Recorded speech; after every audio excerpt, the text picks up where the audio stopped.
Hello, नमस्कार जी। मैं नवीन कुमार हमारे यूट्यूब चैनल पर वेलकम करता हूँ आपका। एसएससी के लिए इंग्लिश पढ़ाते हैं हम। आज की क्लास इम्पॉर्टेंट है। मैं हर क्लास में एक छोटा-सा रूल आपको करवाता हूँ। रूल एग्ज़ाम के लिए ज़रूरी है, भाई सभी जानते हैं आप लोग, कोई बड़ी बात नहीं है, ठीक है?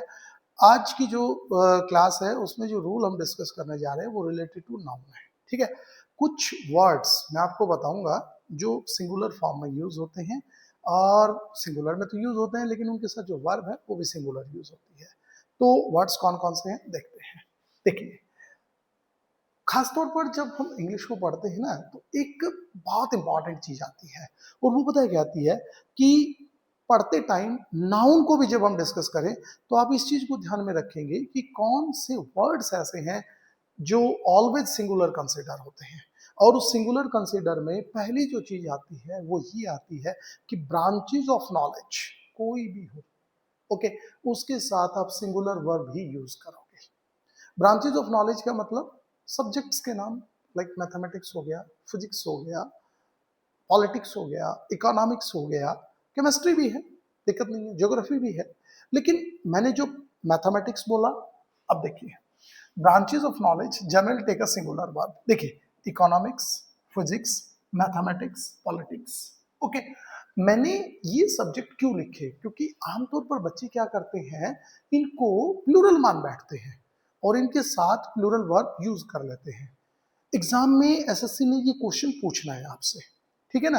तो देखेंगे क्या कह रहा है। देखिए, generally take singular verb. Singular verb बोले तो हम लोग इज का यूज करेंगे, ये ठीक है। आप वॉज कर सकते हो, ये सही है। आप डज कर सकते हो, ये भी ठीक है। हैज लगाएंगे, ये भी सही है। लेकिन प्लीज आप हैव मत लगाना, आर मत लगाना, ये गलत होगा। ओके, ये प्लूरल है, वर्ब भी गलत है। एक ऐसी कंडीशन होगी जब ये भी यूज होंगे, उस पर हम बात करेंगे। जैसे कि मैथमेटिक्स इज, ये इज जो है ये सही है। मैथमेटिक्स आर जो है ये हमारा क्या है, गलत है। ओके, तो मैथमेटिक्स आर आप कभी नहीं बोलोगे, मैथमेटिक्स इज जो है वो आपका सही है। कुछ एग्जाम्पल्स मैं आपको कराता हूं जो आमतौर पर पूछे जाते हैं। देखिए, ये सारे प्रीवियस ईयर क्वेश्चंस हम लोग लेके चले हैं। Statistics are an important branch of mathematics. Statistics जो है वो मैथमेटिक्स की एक बहुत ही इंपॉर्टेंट ब्रांच जो है वो है। अब देखो, स्टैटिस्टिक्स एक ब्रांच ऑफ नॉलेज हो गया, एक सब्जेक्ट है कि नहीं है, बिल्कुल ठीक है। साथ में इसके साथ आईसीएस का यूज हो रहा है जो कि आपको कंफ्यूज करता है, कोई इशू नहीं है। इसके साथ वर्ब कैसे यूज होगी, सिंगुलर यूज होगी, आर। अब आर कैसी वर्ब है, प्लूरल है, ठीक है। आपको सेंटेंस में बताना है कि एरर कहां पे है, तो स्टैटिस्टिक्स के साथ आप लोग आर नहीं, किसका यूज करोगे, इज का यूज करोगे। आंसर जो है वो गलती जो है वो ए पार्ट में है। Is an important branch of mathematics, mathematics की एक महत्वपूर्ण ब्रांच जो है वो है, ठीक है। अगला क्वेश्चन देखते हैं। अगले क्वेश्चन में क्या कह रहा है, politics are sometimes controversial. Controversial का मतलब होता है विवादास्पद, मतलब ऐसी चीजें जो रिलेटेड टू कंट्रोवर्सीज रही हैं, रिलेटेड टू, जैसे कि कहते हैं ना कि वाद विवाद हो जाता है, तो पॉलिटिक्स कई बार ऐसी होती है। अब देखो, ये क्वेश्चन है, इसमें हमने क्या किया, जो आर वाला पार्ट है ये अंडरलाइन है, ठीक है। अंडरलाइन वाले पार्ट को एग्जामिनर कह रहा है अगर ये सही है तो आपका आंसर नो इंप्रूवमेंट होगा, ठीक है। अगर इसमें कोई गलती है तो वो क्या है, आप हमें ये बताइए। चलो देखते हैं। पॉलिटिक्स आर, क्लियर हो गया। अब पॉलिटिक्स ब्रांच ऑफ नॉलेज है कि नहीं, बिल्कुल है। आमतौर पर पढ़ाया भी जाता है। तो इसके साथ वर्ब कैसे यूज होगी, सिंगुलर यूज होगी। हमने कैसे यूज करी, प्लूरल यूज करी। हमें इसमें सिंगुलर वर्ब ढूंढनी है, ठीक। वर्ब देखो, वर्ब भी प्लूरल है, ये भी गलत है। हैव जो है ये भी गलत है। इज जो है ये सिंगुलर है और यही हमारा आंसर है। तो इस क्वेश्चन का आंसर क्या हो गया, सी इज करेक्ट आंसर। अलग अलग एग्जाम्पल्स देके क्वेश्चन पूछना मेरा ये पर्पज है कि मैं आपको ये बता सकूं कि ऐसे ऐसे क्वेश्चंस पूछता है, ठीक है। अगला देखते हैं, बहुत सिंपल है। Physics dash an important subject in the modern world. आधुनिक संसार में फिजिक्स जो है वो एक बहुत ही महत्वपूर्ण सब्जेक्ट है, ओके। अब देखो, फिजिक्स आ गया।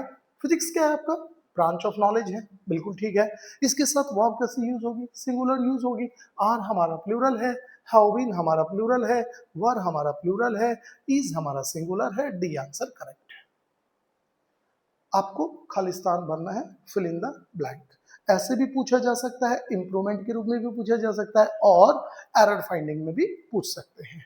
अब आते हैं अगले कॉन्सेप्ट पर, इसका एक एक्सेप्शन भी है। बट इफ, परंतु यदि a possessive adjective is used with branches of knowledge, we use a plural verb. Any possessive adjective, यानी कि ब्रांचेज ऑफ नॉलेज समझ गए, मैथमेटिक्स ये आपका ब्रांच ऑफ नॉलेज है, ठीक है। Any possessive adjective, my dear students, my जो है वो पॉजेसिव एडजेक्टिव है, आर जो है वो पॉजेसिव एडजेक्टिव है, योर पॉजेसिव एडजेक्टिव है, हिज, हर, ये सब हमारे पॉजेसिव एडजेक्टिव हैं। डियर स्टूडेंट्स, अगर ब्रांचेज ऑफ नॉलेज के साथ पॉजेसिव एडजेक्टिव आता है तो अब यहां पर जो वर्ब है वो प्लूरल आएगी, न कि सिंगुलर। मतलब इज की जगह हम किसका यूज करेंगे, आर का, यानी कि बी आंसर हमारा होगा। वीक का मतलब होता है कमजोर। ऐसा क्यों होता है, क्योंकि जब हम इसके साथ पॉजेसिव एडजेक्टिव लगाते हैं तो अब इस सेंटेंस का मतलब मैथमेटिक्स सब्जेक्ट नहीं, बात है मैथमेटिक्स की, कैलकुलेशन की। किसकी है, कैलकुलेशंस की, मैथमेटिक्स की कैलकुलेशंस की। तो यहां पर सेंटेंस में कह रहा है मेरी मैथ्स की कैलकुलेशंस वीक्स हैं, मेरे मैथ्स के पर्टिकुलर टॉपिक्स वीक है, इस केस में हम प्लूरल यूज करेंगे। समझ में आया, ठीक है। चलो अगला एग्जांपल देखते हैं। His politics is not easy to understand। यहां पर हम पॉलिटिक्स सब्जेक्ट की बात नहीं कर रहे, उसके पॉलिटिक्स करने के तौर तरीकों की बात कर रहे हैं, ठीक है, जो कि हमारी समझ से दूर है। तो देखो पॉलिटिक्स आ गया, ठीक है, पॉलिटिक्स से पहले पॉजेसिव एडजेक्टिव आ गया, बिल्कुल ठीक है। तो वर्ब बच्चों कैसे यूज होगी, प्लूरल यूज होगी, और प्लूरल वर्ब इज नहीं क्या होती है, आर होती है। बी आंसर करेक्ट है, ठीक है। ये वाला जो एग्जांपल मैंने लिखा है ये बड़ा इंपॉर्टेंट है और हमारी क्लास का लास्ट एग्जांपल भी है। The area of this room, इस रूम का जो एरिया है, एरिया का मतलब माय डियर स्टूडेंट्स क्षेत्रफल, ठीक है। इस रूम का जो एरिया है, ओके, इज 200 स्क्वायर फीट, वो 200 स्क्वायर फीट है, ठीक है। इफ, यदि माय मैथमेटिक्स इज करेक्ट, अगर मेरा मैथ्स सही है तो, ओके। अब यहां पर मैथ सब्जेक्ट की बात नहीं कर रहा है, वो कह रहा है कि ये एरिया जो है, ये रूम है, इसका एरिया 200 स्क्वायर फीट है, अगर मेरी मैथ्स की कैलकुलेशन सही है तो, ठीक है। अब देखिए मैथमेटिक्स आ गया, मैथमेटिक्स हमारा ब्रांच ऑफ नॉलेज है, बिल्कुल ठीक है। इससे पहले माई का यूज हो गया कि नहीं हो गया, बिल्कुल हो गया। तो वर्ब कैसे यूज होगी जल्दी बताइए, प्लूरल यूज होगी, इज की जगह आर यूज होगा। बोलने में एकदम करेक्ट लग रहा है, ऐसा फील हो रहा है कि बिल्कुल सही है, लेकिन इंपॉर्टेंट है और एग्जाम में आ सकता है। सो आज की वीडियो में इतना ही, and please if you have any doubt do comment. Thanks for watching me, bye bye. कितनी